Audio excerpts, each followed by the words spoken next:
on the panel today, we'll do intros in just a little bit. We have Furious Pete, who is a really big creator on YouTube and Instagram. We also have Chris Mancil, that's one of the two head of influencer marketing at EA. Literally works with thousands of different creators and influencers every year. So this panel, we're going to talk a lot about scale and a lot of the trends that are going to be happening, as well as successes that we saw in 2017. We'll first start with this clip. Have you ever felt? Are you listening? Damn.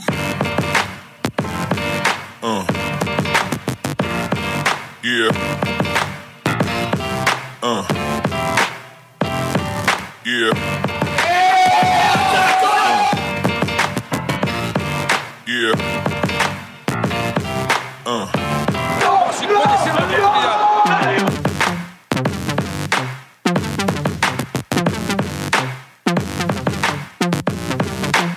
Guys, right now I'm about to get my photo and my video taken, so I'm going to be in NBA Live. Yo, I'm about to play Cuda, NBA Live right now. Yo, it's on. Just got a preview of the game.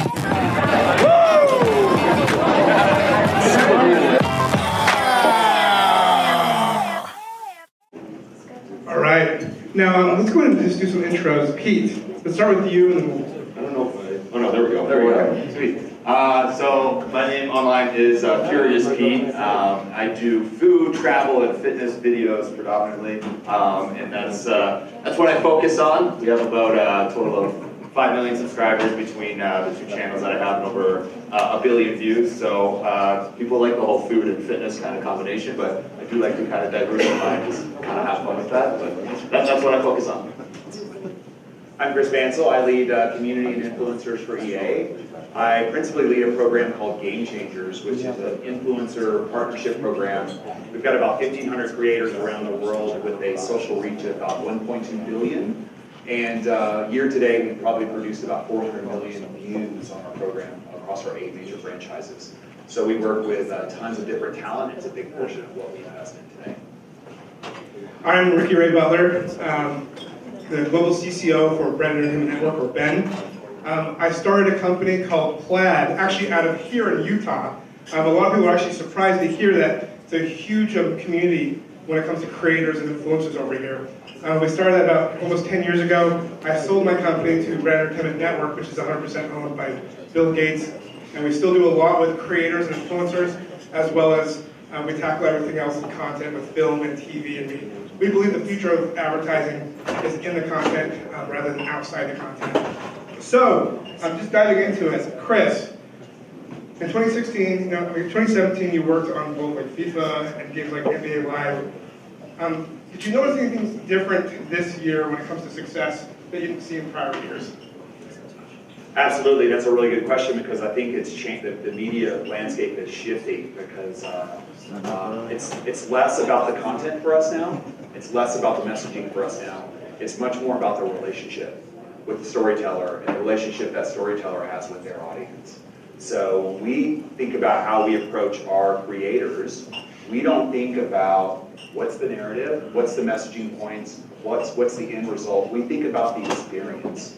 We're going to build an experience, kind of what you just saw in this video and many others, is like, how can we create an environment, an experience for these creators to come into where they can tell the stories that best personify the messaging they want to present.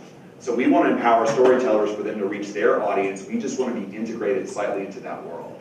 And so we are very much a hands-off with our creators, and strategically for us, if you look at Facebook, Amazon, Google, they're playing a game that doesn't always make sense, because I think they're looking 10 years ahead.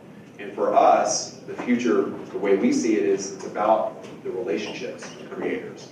5 years from now, those relationships are going to define all the campaigns of the future, because Generation C and Generation Z don't watch television anymore. So it's these creators that hold the future. So we're sort of investing in that long-term relationship, and that's how we focus our efforts. And Pete, just recently, I think 3 of us actually did a campaign together with NBA Live. What made you decide to work on that? Because you don't do a lot of gaming content. Right. First and foremost, I think the biggest seller was that EA created, basically created the content for you, sort of, in a sense, where they created a location that you could go to, have a great time, and then create content from that. One of the biggest challenges as an influencer is to sometimes create, that environment, create a really cool environment that you can film and, setting all that up and getting all that done. That's the biggest headache, right? Being part of it and letting the cameras roll. That's the fun part. That's the easy part for a creator. It's everything else that's a challenge. So when a company like EA sets everything up for you and you just naturally have a good time, that's a big selling point. That's a big selling point. And I mean, I maybe don't do a lot of gaming videos and everything, but I'm always surrounded by it. So I know I'm gonna have a lot of fun. And I know the whole event that, for example, that we went to for NBA Live, you're surrounded by creators and you are just doing really engaging things. And as a result, that comes across positively to your audience, because when your audience sees that you're having a lot of fun, they in turn are having fun as well and like the brand even more. More of a chance for them to actually go and purchase something from that brand. There's a secret there, real quick on that, about the experiences, because creators have to be creative every day to compete in their channels, to make money, to grow their audiences. It's really hard. And so what we try to do is, like, when we want to partner with a creator, we say, we're going to give you an experience that only they can. And so when they come in, it's not a blank canvas. There's lots of choices for how they can empower and tell the stories they want to tell. But we help spur creativity. We give them options. We put creators together to see what happens, and the end result is usually pretty magical. That's awesome. It's a consistent theme of empowering.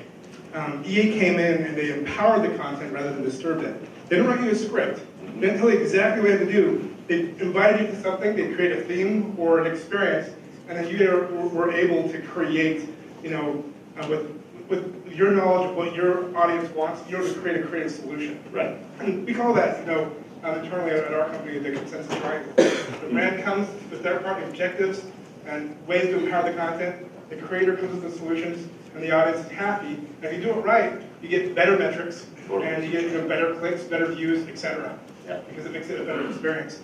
What were some challenges in 2017? Because and I think there's a lot of things that we can talk about with the adpocalypse. We can talk about individuals like a PewDiePie or like a Logan Paul. What were some challenges and how did you deal with them? Okay, so, I mean... Because you both have a different perspective. Yeah, totally. No, I think this year, brand security is much more important. And if you're not using this term now, you will be soon. So, it's common to refer to influencer marketing as the Wild West. We've all been doing that for years, but now it's getting serious. And so, we are starting to equate our creators just like we do with our cover athletes or our celebrities that we use. And it's not uncommon when we do those big multi-year contracts that we have things like morality clauses or reputation clauses. So if you're in a domestic violence dispute or you get arrested or you do something that harms your reputation, there's these automatic clauses that allow us to break the contract and get out of the deal. We've never thought about applying those principles to influencers. And now we're doing that today, which is we have to do a lot more due diligence on are they brand affinity, do they work with us, we gotta look at their previous content, we've gotta look at them on social, and make sure that this is a character or person that fits with our brand.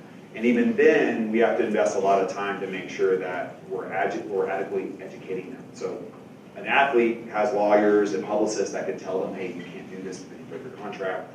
A creator that is 19 and has 10 million views doesn't necessarily understand that. So not only do we have to give them the right legal framework, we've got to train them and let them understand what it means. And so last year, Logan Paul and PewDiePie are both like people we have relationships with. It's been very hard for us to sort of see the damage that could happen when these kids effectively with such a big audience mess up in a big way. And so we're trying to be the good partners and plant those seeds to help train these guys and girls to be more cognizant of their surrounding situation and some of the consequences if they mess up. So that's what we're doing now.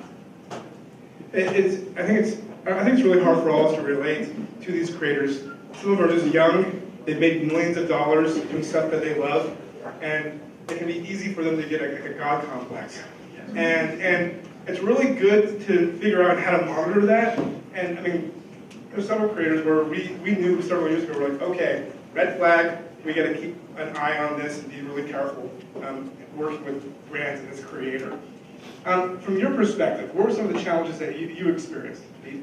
I just noticed a way, like, compared with 2016 to 2017, 2016, I worked with a lot more brands. Brands were a lot more forthcoming in doing videos and trying to, create content. And I noticed a big decrease this past year where it's like they're a lot more hesitant. Although they'll start talking, we'll start talking about ideas, and then sometimes they're just like, yeah, I don't know, based on these past events, they're more hesitant to execute and like say, okay, I'm comfortable with going forward with this idea, even though like I know my audience will like it and everything, but because of certain events that have occurred and the apocalypse and all that other stuff, they just weren't as, I don't know, they just wouldn't pull the trigger as easily as they did in the past, which is good. But also as a creator, it's like, come on, let's get going. Have a little faith in me. Have trust. I got bills to pay. Right. And this is more for the brands out there. And again, I'm known for like getting a little loud and passionate when I'm on a panel or if I'm on a fireside chat. Working with creators is your solution to the apocalypse. Why? Because you're choosing where your content's going. The apocalypse, doing advertising for a bunch of random videos that might be a little sketchy, yeah, that's very risky. But when you're working with creators, if you can figure out how to do it at scale, I mean, you can literally, pick and choose, who you work with and make sure that they have the right audience, that they're going to be passionate about your brand, and that it's going to be, great chemistry between the two groups. And so a lot of these creators are now way more hungry, where they want as many brand deals as possible because they're getting a hit from the monetization with AdSense. With 2018, I mean, now that it's here, I'd like to hear from both of you, what do you think the trends are? Like, what's going to happen? What's going to change? And I'd say both 2018 and 2019, because being in this business, over a decade ago, when everyone used to be micro-influencers, and now I'm just hearing about micro-influencers, like, what the heck? Buzzword, yeah. It's a buzzword. Yeah. Beware buzzwords. They've always existed. There's big and small. You want to work with everyone. As long as they fit the brand. But with that said, I've noticed every year I'm being in this space that there's always big changes every year. What do you think is going to come in 2018? Live.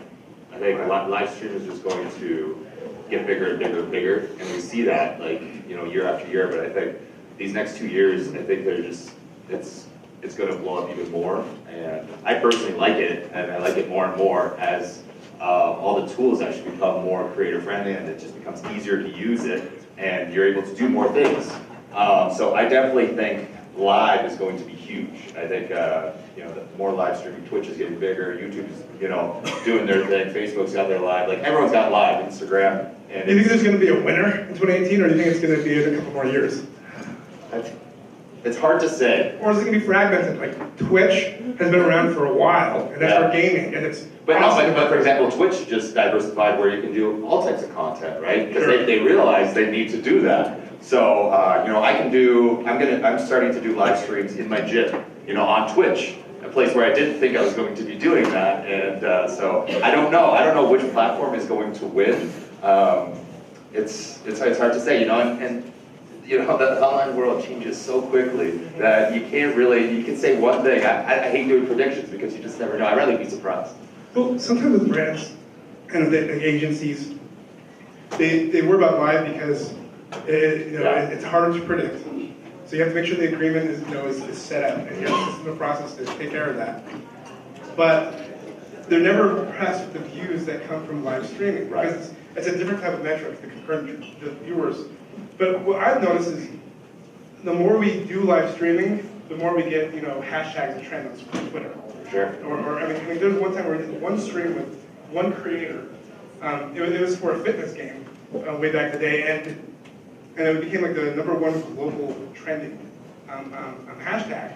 and it didn't have that many views. Right. So like the engagement's insane. It's all about that watch time, the length, right? You know, you have sometimes you're doing a stream for like 3 hours, right? Yeah. Rather than a 3-minute video, right? So yeah, definitely gets a lot more engagement. Right. Chris? Well, Amazon bought Twitch for $1 billion, so that should tell you something about the future, how they're investing in that platform.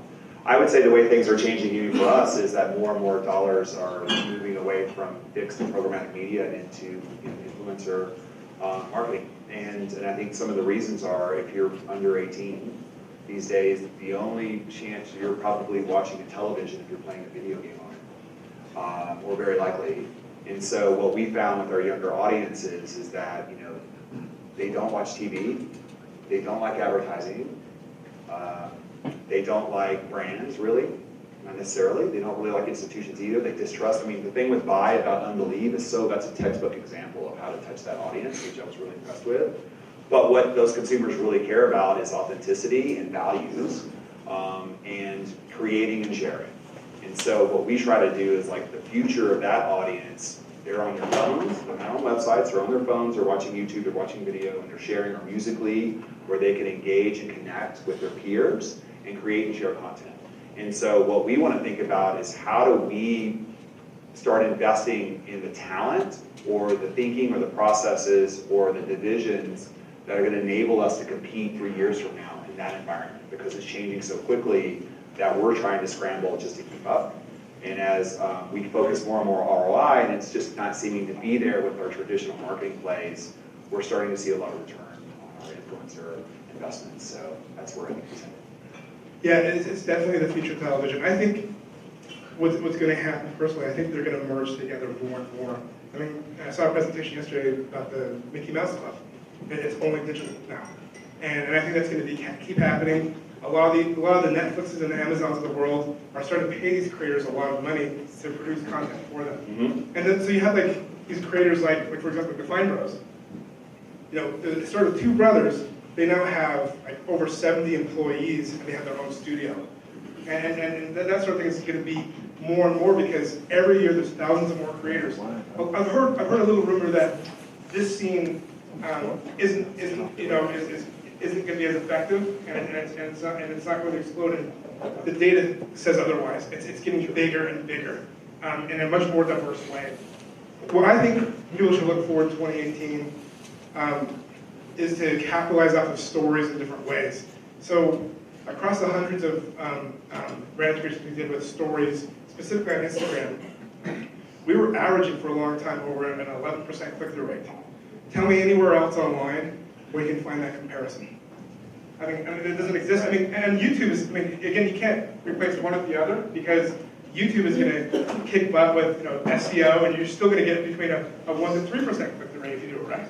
And so I can't see anything else online that can compete with it. But with stories specifically, I think brands are going to continue to work with creators, but they're going to start taking more advantage of Hollywood celebrities and traditional celebrities who are now creating content, and I think are starting to consider themselves as content creators, and in some cases are cheaper, than the Furious Pizza of the world. Maybe there's a lack of sophistication in some ways, but I think this community and this world when it comes to integration is going to get bigger and bigger. Yeah. Wow, we already went through our time. So. I think this is a good time to ask questions, and I think they're going to give us a little buffer for the questions. But one thing with gaming, what I've noticed, my earliest, my company works with a variety of clients from beauty to gaming to technology. The gaming was really a part of the influencer universe first, and people like EA, they're a big company, but they move really fast. They always pivot, they always evolve. This is a good time to ask someone like Chris, who doesn't do a lot of fireside chats, questions, because him and Pete are both the biggest experts in the room, coming from me. So is there a microphone for questions, or do we use my mic? Oh, awesome! Any questions out there? Don't be shy. Where's the power? All right. Andrew Sanders. I'm just curious. Have you guys experimented at all with doing affiliate deals with creators and actually selling games directly through them at all? Not yet. I mean, something we thought about because for us, disclosure laws, we really care a lot about protecting the independent voices of creators. So we don't approve their content. We let them do. We just set it up for them, and we trust that we require that they follow disclosure, but we don't have editorial control. So it may be a potential monetization opportunity in the future as their ad dollars dry up, but we don't necessarily want them to be our salesmen. We want them to be storytellers. We just want to be a part of their world. We don't want them to be too much a part of our world. If that makes sense. Having a creator get a commission can be really risky, because if you oversell it and then it bombs, you'll never work with that creator ever again. We had a department, a direct response affiliate department, and we actually paid creators up front, and we just hoped we made profit. And it's making millions and millions of dollars. It's working for us. But we've only found like a handful of creators that will do it. But still, even if they're doing it, they're going to be pissed off if they don't make any money, because it's not always up to them. A lot of that conversion depends a lot on the landing page and how well optimized that landing page is. And if it's not really well optimized and someone's just trying to get a commission because they're cheap, it's not the right move. Good question. Anybody else? Great. Well, with that, thank you, gentlemen. Thank you.